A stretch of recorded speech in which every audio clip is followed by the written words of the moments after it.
Because if you take just 2 skyscrapers out of the skyline of Chicago, most people around the world will not know what city it was. How does he convince you all that Bruce Wayne could be real?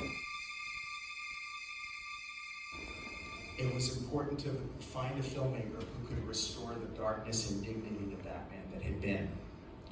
And I'm happy to say that another genius named Christopher Nolan came to take charge of the Batman franchise.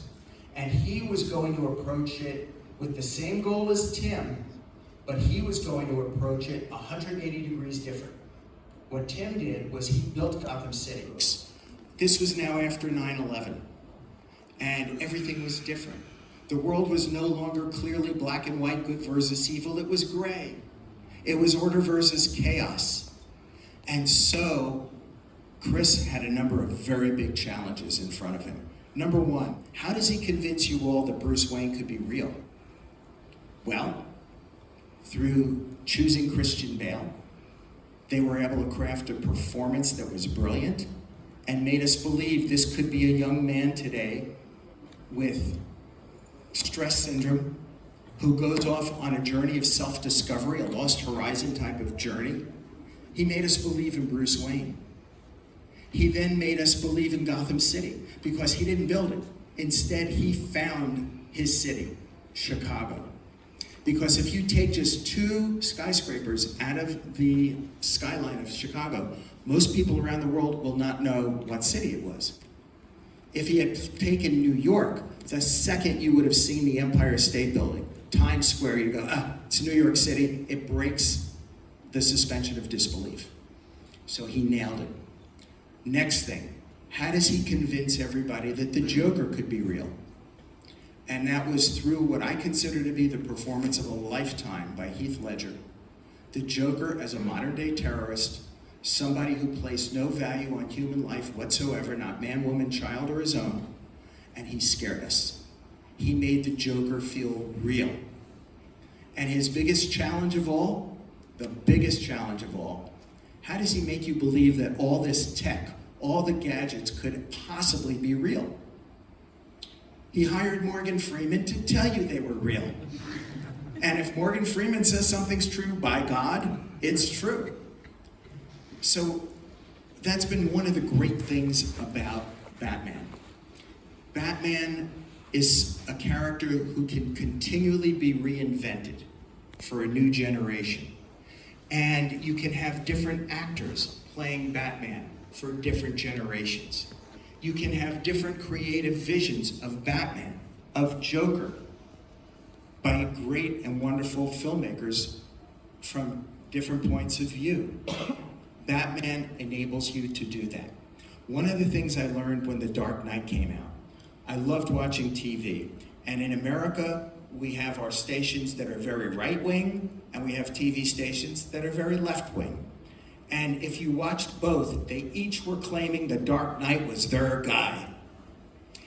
Batman transcends politics. You get to project your own perspectives on Batman.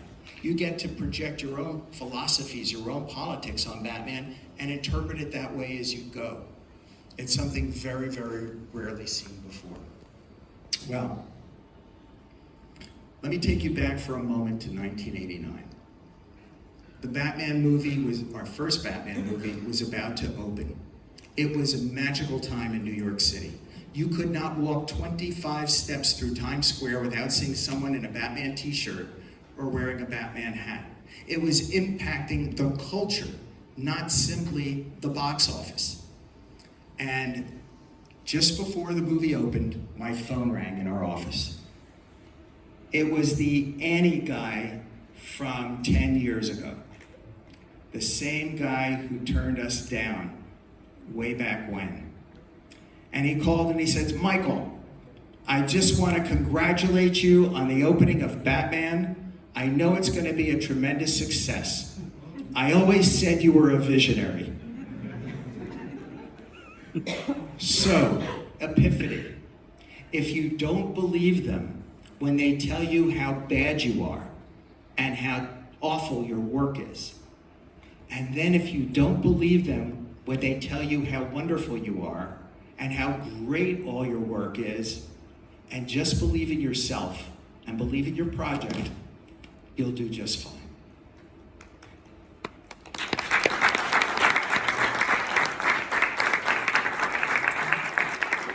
Before we do questions and answers and start to get your questions together, I want to go back to the very beginning. I talked about the importance of passion, commitment, and perseverance. My dad, I said, was a stonemason. My father had to drop out of high school in New Jersey when he was 16 years old because of the Depression. He had to go to work to help support his family to get them through. My father worked 6 days a week his entire life, from age 16 to 80. He was an old world craftsman. He loved what he did.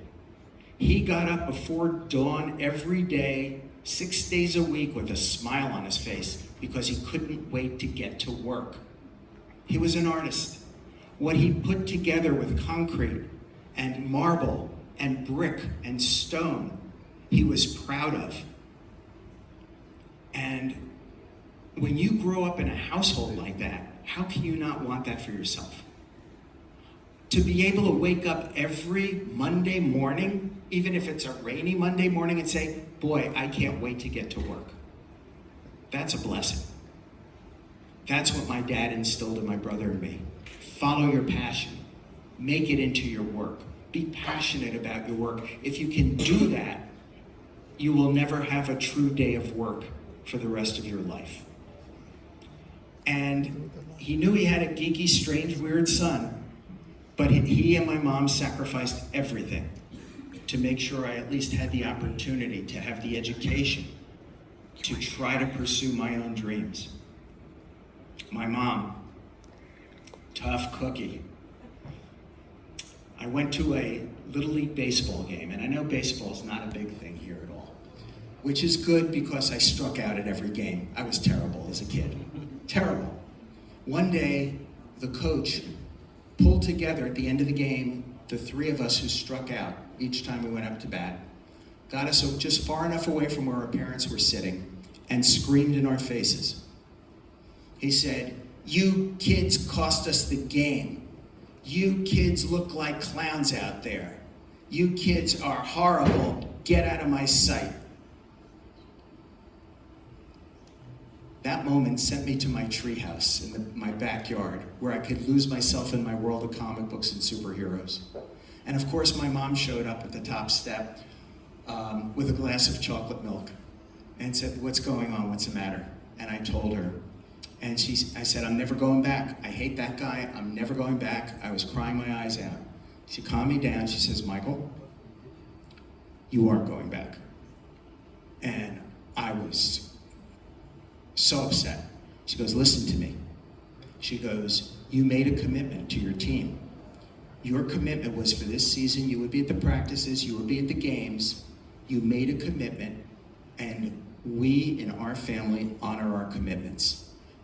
I know that might mean there's some pain involved, but sometimes you have to have some pain in order to be honorable and do what you or whatever is right to do." She said, "You don't have to come back next year, but this year you've got to go back. I will talk to your coach and straighten him out." And believe me, she straightened him out. But it was my mother who instilled in my brother and me the need to never simply take no for an answer, to develop a high threshold for frustration. And we've all seen it. This industry operates on its own time. There's regular time, 24 hours in a day, 7 days in a week. There's Michael time. Everyone who's ever worked for me knows about Michael time. Why wasn't this done yesterday? Why can't we do it today? And then there's what we call Hollywood time. Take the longest period of time you can possibly imagine for your project.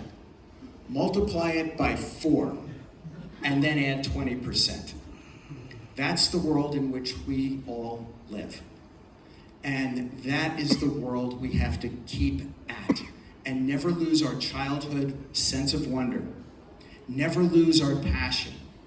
Always be prepared in the hardest of times to reaffirm our commitment, and to grin, and to persevere. And folks, if you all do that, you can do what I did. You can watch your dreams come true. Thank you very much.